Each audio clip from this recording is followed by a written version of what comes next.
Assalamu alaikum wa rahmatullahi wa barakatuh. Groupism and sectarianism is one of the main challenges within the Muslim community. The Quran says, وَاعْتَصَمُوا بِحَبْلِ اللَّهِ جَمِيعًا وَلَا تَفَرَّقُوا. Hold tight to the rope of Allah and do not become disunited. One of the main groups that facilitate a disunity is the Salafi publications. This is at least the allegation. We will be talking about this and more things which are quite severe today with Dr. Haq Baker, Abdul Haq Baker. Dr. Abdul Haq Baker is a professor in political sciences who has published a book on extremism and is notable in the community. He will be shedding light on his interactions with this group, this subgroup that claim to be Salafi, and as a result of that claim, consider other people, other Muslims, to be innovators and treat them with a high level of disrespect.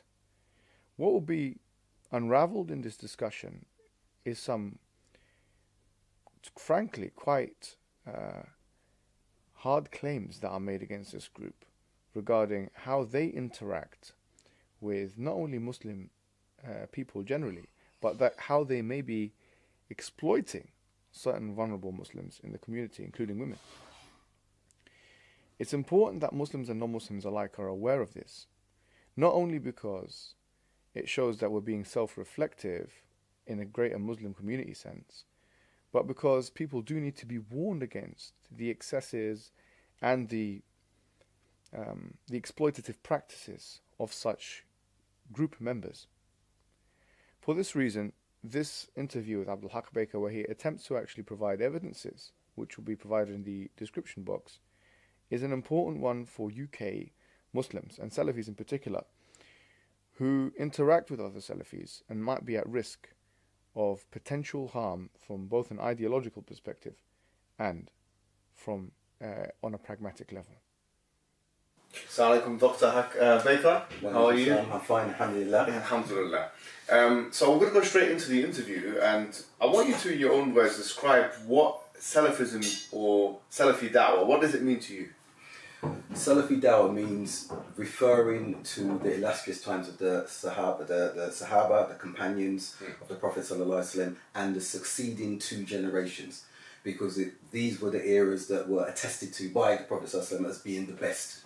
So Salafism references that and the authenticity that emanates from that particular period, as well as the methodology in disseminating, understanding and contextualizing the practice of Islam.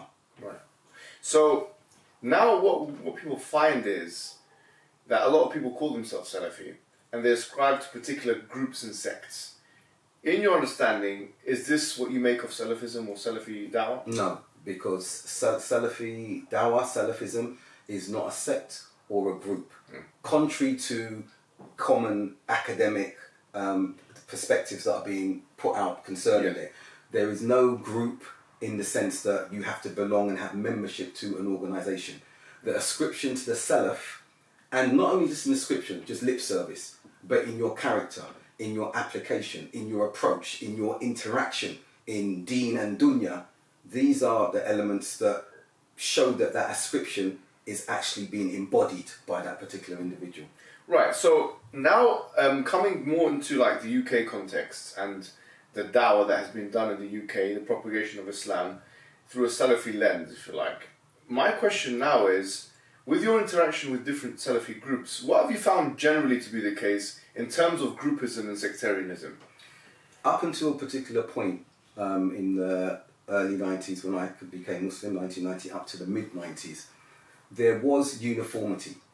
And there was one main organisation, JIMAS, Jamia Ihya Minhaj al-Sunnah, which was consolidating the body of Muslims in a sense. In its own way, it was a hizb, and we gradually moved away from that.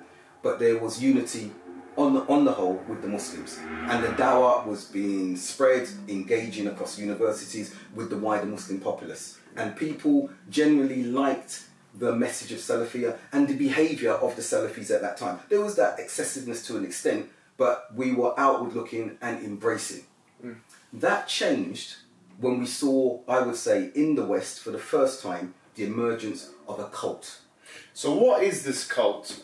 Would you link it directly with the Salafi publications? And when would you say this division took place? This division is a very good and poignant question. It refers to Salafi publications who emerged on at the end of the fracturing of Jemaas and the members of Jemaas. Right. And I would say personally, a key proponent and a key, I would say, aspect of that emergence was to do with an individual who then joined the ranks of the Salafis, Abdul-Wahid Alam, Abu Khadeejite. And towards the end of 95, and especially in 1996, we saw movements and reconsolidation of some of the former members of Jemaas around and behind Abu Khadeejite. And this was something surprising because I didn't know where he came from. Many of us didn't know where he emanated from. He wasn't on Salafiyah or even existing as a Salafi in the early part of the 90s as we were rising. And it wasn't Salafi publications in the initial stage. They called themselves Oasis. Well, that's contrary to what he says in one voice note that we've picked up from him online, where he says that he was maybe upon Salafiyah, in his own words, from the late 80s, early 90s. Yes, I saw that footage that you picked up. He claimed that he was Salafi from 1988 and that he was learning from students of knowledge who were going to the scholars. I will say categorically that's a lie. In 1992, 1993, his brother approached Abu Muntazir, the head of Jemaas, asking if some brothers could give dawah to his brother, Abu Khadeejite, Abdul Wahid, because he was on the, quote, jihadi vibe following what was taking place in Bosnia. What does that mean exactly? Did you see any kind of extremism in him, or? Well, for the understanding of the jihadi vibe was one of a takfiri khariji vibe, and it was his brother who brought that to the individuals. And I know individuals who went and gave him dawah. They've communicated with me directly. We were amongst that group who communicated with him, gave him dawah, and he started coming to the Salafi way. Right, and so his breaking away from the main body of Salafis, as it were, and making his own group up, actually starting up as a company, changing it into a charity, getting funds from government, getting funds from the general public. You're saying that was a pivotal turning point, and 1996 was a year that you can recall. With the Oasis conference, in what they did is most of the known speakers from the Salafi groups, Salafi group Jemaas, including Sheikh Suhaib, they put Suhaib Hassan. Yeah. They put all our names on a poster saying there was going to be a conference. We'll put this poster on there. Have you got the poster still? Yes. So we'll put the poster in the description box, and or you'll be seeing it here. And what's interesting about that poster, when you look at the lineup, there are two columns, and you'll see the lineup starting with Sheikh Suhaib, Abu Usama, Sheikh Abu Usama al-Dhahabi, going down Abdur-Rahim Green, individuals like this, Usama Hassan from who's now of Quilliam. The next column started with my name at the top, and you'll see that Abu Khadeejite and Amjad Rafiq were further down on the second column, indicative of their significance. Now, I don't know if this was them feigning piety to try and show we can't put our names at the top because we're not so renowned or known as Duarte at that particular time. But your name was on this as well, wasn't it? Yeah, my name was on the beginning of the second column. Right. So they didn't tell me about this. They didn't notify a number of individuals. So your name was on it and you didn't know about it? I didn't know about it. And when I saw this, I considered it, as many of my colleagues in Brixton did, this was a power move that they were making to claim ascendancy. And I said I will not even attend the conference. So what you're effectively saying is that they tried to grab market share from the Salafi community to get everyone from all these other followings, to come to their group, and so that they can kind of break away with them. Yes. And this is the thing, it's interesting you use the term breakaway, because they have, since that time until now, lied to the scholars, saying that individuals are attacking the Salafis, them, and are breaking away and splitting from them. When in actuality, as you proceed down the years, and the evidence has been produced by myself and some of my podcasts and such like, you'll see that it's In the actually podcast, or what are the names of your podcast? Chronicles of UK Salafism. Right. And then the more specific documented things that I've been doing for about 2 years now, Culture's Tendencies. So And that will be in the description box for those who want to watch. and in those you'll see Yep. the breaking of agreements, which they accused others of, but it was them who continually did not and consistently did not adhere to agreements. But This was Dr. away Baker, from them. Is there any evidence of that? Yes. So, for example, one of the agreements that was quite public was the one in 1999. Yes. Between the Salafis in Brixton and Luton on the one hand, and then you had those in Birmingham, and Ma'rabi, Abu Hassan Ma'rabi was there as one of the arbitrators, you could say, or the judges. Could you tell us a little bit more about that agreement? What happened, and how was that kind of reformulated after? Right, events? very good question. In 1999, Abul Hassan al-Ma'rabi, as Sulaimani he was called and then changed to al-Ma'rabi because he was moved to Yemen, he became very well known due to a sitting that he had with Sheikh al-Albani, Imam Sheikh al-Albani at the time. Now, there was excitement about the level of knowledge that they were hearing in these cassettes, and it was being translated to us. So he was invited to the UK. We invited him to a return to the Ilm conference in Brixton, and he duly accepted that invitation. When he came to the masjid and we were ready to explain the programme, we received a phone call from Amma Bashir, who was a Medina student, and Farouk. Farouk since passed away, rahimahullah, from East London. They insisted on coming and seeing the Sheikh. They came in to visit the Sheikh, and we were, like, they gate crashed, and the Sheikh said, no, I'm your guest, let me see who I want to see. And they came with a very pompous letter. We are from Salafi Publications. We want to sit with you to ask if you will arbitrate in a matter, a dispute we have between Luton. They didn't mention us, between Birmingham and Luton. And their letter started words of praise from this scholar, this scholar, this scholar. That's why I say pompous. Abul Hassan agreed and said he will sit and preside over the affair. They should bring their evidences. He made time for them. He changed the whole programme of the conference, and we were a bit disheartened about that. And when he listened to Luton, he said, I see Brixton as having similar grievances. You haven't complained, but you are closer to Luton. You two are one party. Birmingham are another party. After a process of arbitration, getting to the point, he sat and he gave his decisive ruling on the affair with Sheikh Salim al-Hilali, and Dr. Jibali was there with him. And there were 26, I believe, points, and they gave those points, but then they contacted Sheikh Rabia and said, we want you to read these points. Rabia Madkhali.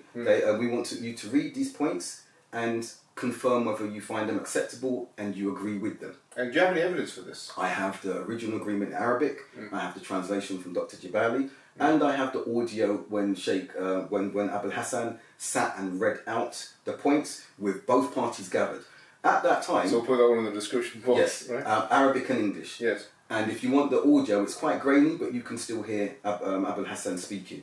Yes. At that time, it's coincidental because on that day, and I will say this, such is the cowardice of these individuals, Abu Khadeejite had excused himself, and I believe he genuinely was travelling to Kuwait to see Abu Anas, but he'd written to or given a message to Abul Hassan to say that he will not be there, but he will abide by whatever agreement was there. And Abul Hassan stated that. Abu Hakim was there, Murad al-Jazair, Amma Bashir. So what happened now? When they wrote the agreement, they faxed it to Sheikh Rabia. He was on the phone. I left the Brixton office because we couldn't receive faxes. We could send faxes. And I went to the high road. There was a Muslim hardware store, Force Home Care. I called the brothers. I'm coming. We've given your number for fax. Sheikh Rabia is going to be sending the fax. I received the fax personally. I don't speak Arabic, so I can't say what was in there and everything. I walked back, handed it to Abul Hassan, Sheikh Salim, who was still on the phone to Sheikh Rabia. Then they read it out, and it confirmed, the Sheikh Rabia confirmed his endorsement and acceptance of his... And you have the evidence for that? That's there. Sheikh Rabi's original handwritten note with his signature is there as well. Wow. And what happened thereafter?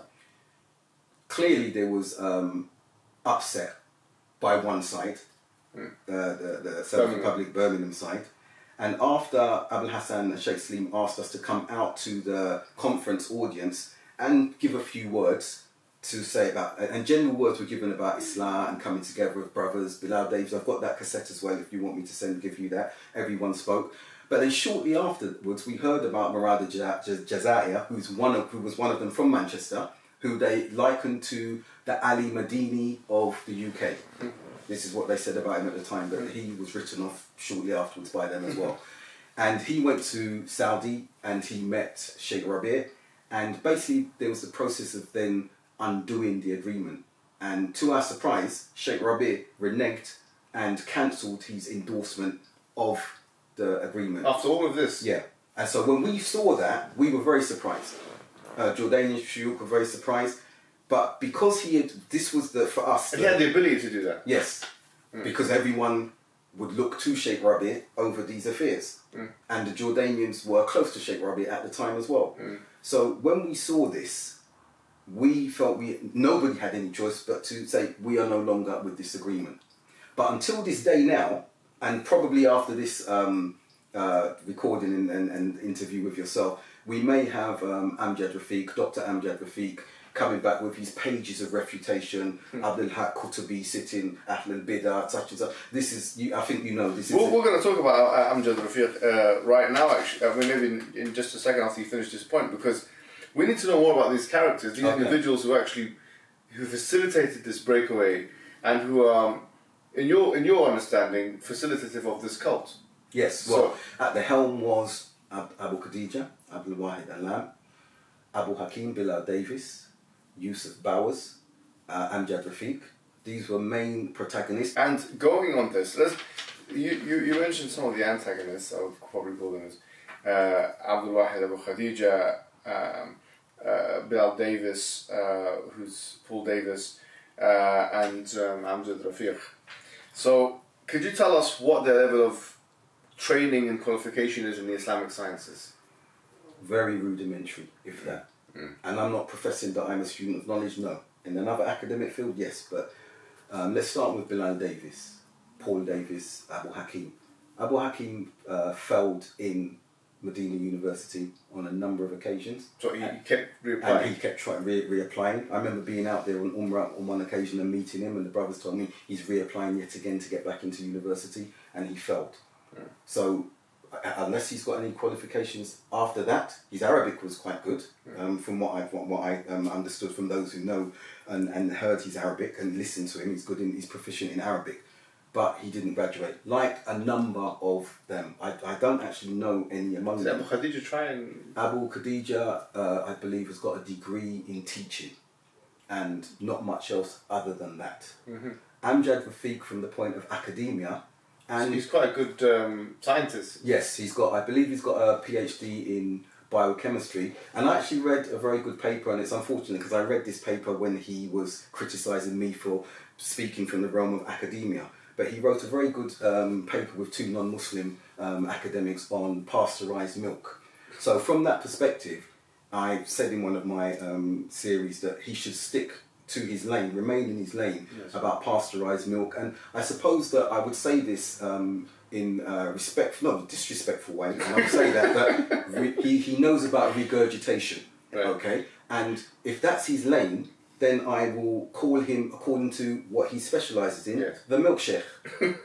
So that's his speciality. So he's not a specialist in Islamic science? He's not, no, but we know that he's an avid keyboard warrior from the pages that he regurgitates. But these people don't come out to... Why do they not come out to the public realm and face the public? I mean, you only hear... I mean, rarely do you see videos of those individuals.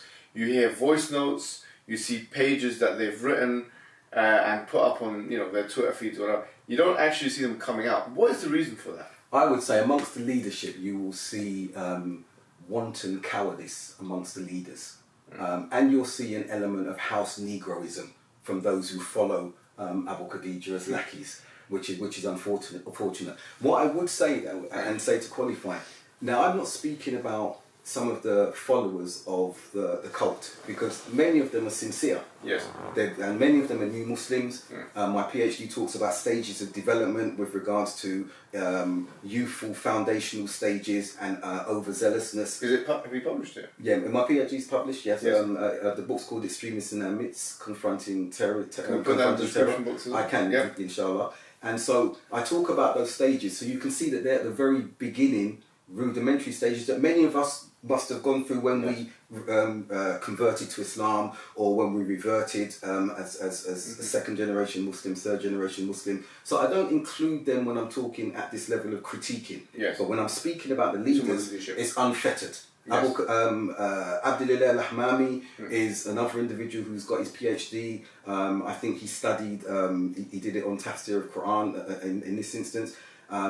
He studied, and one of the supervisors were specialists in erotic. Yes, one of his supervisors was a specialist in eroticism and translated a book from Tartuzi, who's a Rafidi Shia. And so, but Abdullah hid this, and our research and my colleagues' research, and he's written something like 50 pages about Abdullah, and in my series called Silence of the Laham, I bring this evidence. Yes. And so we say, why hide? He was involved in some controversy surrounding Reddit. No, that as well. Yes. But surrounding, I've got my notes here talking about, the Kibar Ulama. Yes. Yeah, saying that they're not actually. In 1996-97, when I went on Umrah, and I met Abdullah there, he was working in a school in Dar Ma'ifah, which I subsequently worked in, got a job and worked in afterwards. I remember him studying with a student from Sri Lanka called Yahya Silmi. And that student was teaching something that was very doubtful and worrying, but Abdullah had embraced that because he came to me. And he showed me and opened the first page of a book from Sheikh Uthaymeen, and he pointed to the introduction in Arabic. I didn't understand. He told me, he read it in Arabic, and he said Sheikh Uthaymeen, and he referred to Sheikh Ibn Baz, are not Salafi, they are Hanbali. And I've challenged him, even in Sheikh Rabi's house in 2002, when we had to meet for another Islah. And I said, I'm going to bring to Sheikh Rabi what you said about the Kibar Ulama, that they were not Salafi. Which is saying this for them, this is a big disgrace to say something like that. Yes. And he went paler than usual and put his head down and said I was very foolish at that time. But that doesn't suffice as a recantation. Right. And to date, and I will continue to say to the camera, you need to recant. Well, we don't see much recantation from this group anyway. Because there's arrogance. Yes. It's a premise of arrogance. They would rather disparage shuyukh, as we've seen that they've done. And if I can say for the record, Brother Muhammad, many are using the term that they've dropped many shuyukh. And I think we need to redress that. The shuyukh realised the reality of them and left them or advised them. And as a result of that, they saw it necessary to disparage those shuyukh, even going and lying to the shuyukh that they go to. They're our shuyukh, but we don't restrict to one or two shuyukh. Right. And then getting edicts, fatwa, and evidences, even if they were general, to disparage those shuyukh and say we've left them because they're on misguidance. How many did they have, and how many do they have? The last count that when I did in one of my series, was around 26 shuyukh that they were once with, who are now against them or not with them. Okay. Now, I believe there's just 3 of them. What we see is that while we respect the ulama, we saw from the cult, as I call them, Abu Khadeejite is what I call them, we saw from them that their raising of scholars who did not have official positions other than teachers, for example, or seniority to give fatwa from Saudi Arabia. And this was confusing a number of Salafis who began to see these shuyukh as the shuyukh, the scholars that you have to go to. And you saw indirect disparagement of scholars, big scholars, like Sheikh Abdul Muhsin Abdul Abad. We saw disrespect being meted out to Sheikh Wasiullah Abbas, who had met these individuals personally in Birmingham and spoken concerning them. So And actually refuted them by name. he did. And then you see that Abu Khadeejite and others then took it upon themselves that they could speak disrespectfully against scholars in this particular matter. And you see that now from one of their long-time scholars, Sheikh Mohammed bin Hadi, who they were with for 20 years, who some of us had disagreements with and split from because of his favouring and listening to them as though they were the only Salafis and the clear Salafis among the Salafis in the West. And let's say probably they are so clear that they're transparent, you can see through them. That's as clear as they get. So that is what we saw from them with regards to the scholars. Now they are down to not even a handful of scholars now. So they praise excessively, and then they dispraise excessively. As we saw in the document that I've given to you, Ali Halabi, Ali Hassan, they call him Allama Ali Hassan has spoken. We wait for the Lajna to correct its mistakes. We'll put this document in the description. Yes. And this is the email, Abu Khadeejite. So it was they were challenging the Lajna, the Council of Saudi Arabia, who they see as the ultimate authority. Yes. And then they quickly dispraised him. Email 5th of October 2000 from Abu Khadeejite in the groups that he emailed it to. And big bold words, Allama Ali Hassan has spoken. And this is a thing that they do. Big Allama, and then he becomes the Sheikh title gets the title take that is removed, then they just become a regular Joe. Yes. And this is not the case with Muhammad bin Hadi. Yes. And this is something that is really strange in Islam. Yes. A sheikh is a sheikh. Yeah. He didn't lose his knowledge overnight. Exactly. Exactly. Right. So one thing we want to talk about is the divisive nature of this group. You talked about one of your main concerns working with the community on a grassroots level. You're very well known in South London for doing that. Is that this actually caused family strain, family problems between even husband and wife. We've got reports that Abu Khadeejite, for example, would be responsible for divorces and actually, you could say misplaced, you could say, meddle with family business. Yes. Are these true rumours? I've got first-hand accounts from ex-Maktaba individuals who I'm in touch with now, how they split him from his wife. So wait, can you tell us, is this a case study here? This is a case study, but I will refer to the one that I've got documentation from, right, okay. in which a student in Medina right. Started getting calls from his wife because she was being approached from some of the cult members' sisters and saying that your husband has taken a position about a particular scholar. Right. I can't recall which scholar, one of the big scholars. And the husband, and it was a point of furu, not usul, fiqh. It was a fiqh issue. Yeah. And basically, those sisters were saying that your husband is not Salafi, and they were being driven by their husbands to do this. And he was writing, and the brother who was an arbitrator came to me and said, can I share this information with you? I didn't know what I could do in that instance, but he shared it, and I read the information, the letters from the brother, the communication, and he was saying, I want to speak to Abu Khadeejite. How am I not Salafi? What are these individuals doing? Then he wrote to another brother, my family, I do not know where they are. Wow. When he went back to the UK, to Birmingham, they'd been moved from their home by Abu Khadeejite, by the Maktab lot. They'd been relocated. Yes, and he said, this is what they have done. I don't know where my wife is. Wow. So this was something that was very serious, and I can provide you with the letters and everything. It was written in Arabic and English by the brother. And as I've said, I've been in communication with other individuals who have told me what happened with regards to the cult being involved in splitting their wife from them. What is the incentive for this? I mean, when they do that, when they split their wives, for example, is there a marital incentive? Do you think that they try and maybe get married to these women after they've been divorced, or? I can't say what the incentive is, but then you do see marriage afterwards to a more staunch member. So wait, so you're saying there's a trend of, after separation between someone, for example, that they disapprove of, that they themselves will put themselves forward for... Or someone who's approved by them. For marriage? Yes. Well, that says a lot, to be honest with you. And what else is there in terms of incentive? What is driving these individuals to be like that, so divisive and so insular in their operation? Power and control. Power and control. Yes. I know students of knowledge who have graduated from Medina, living in Saudi Arabia.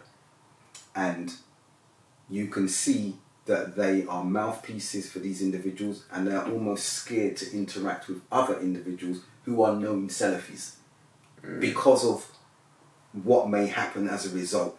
They may send out general emails of things they've translated, and I may speak to one or two of them, and they blind copy me and the other individuals in case those from the maktaba see that they're including individuals who they have issues with.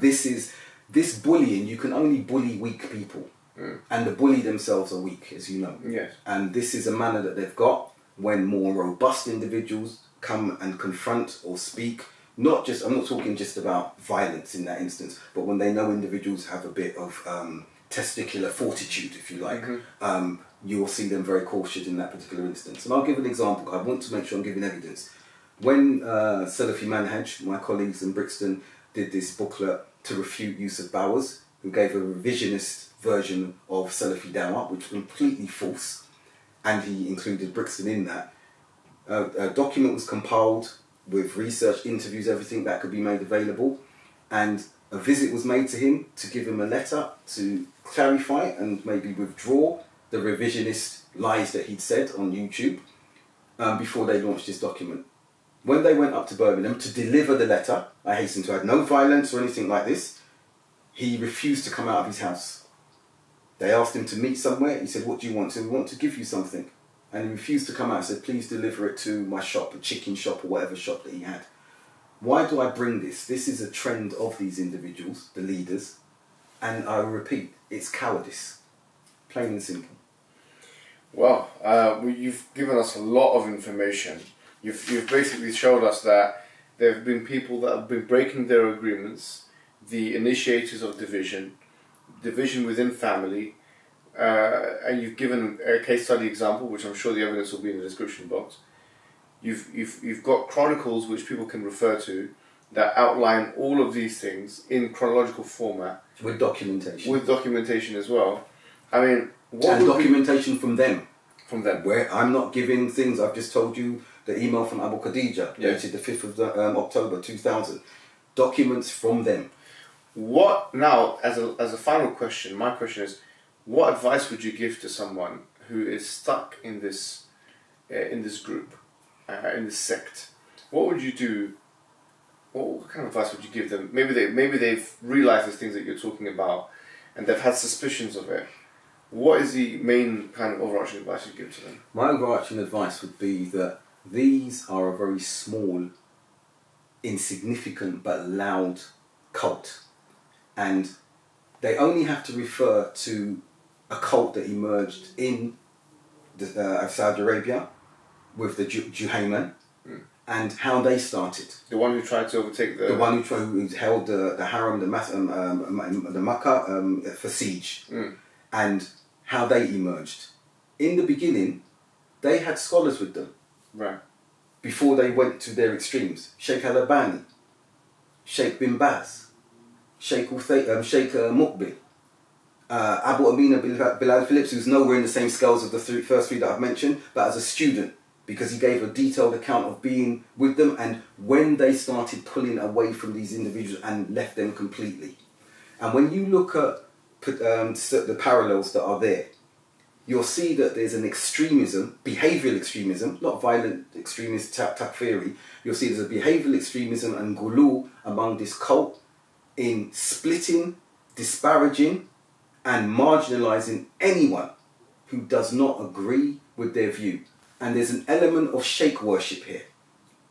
We as Salafis were excessive, I would say, in our condemnation of individuals who follow the madhab. When you say worship here, you're using it in a metaphoric sense. Yeah, in a metaphoric sense, yes. In the sense that now you'll see that the type of blind following they do of Sheikh Rabi', Hafizahullah, is reprehensible.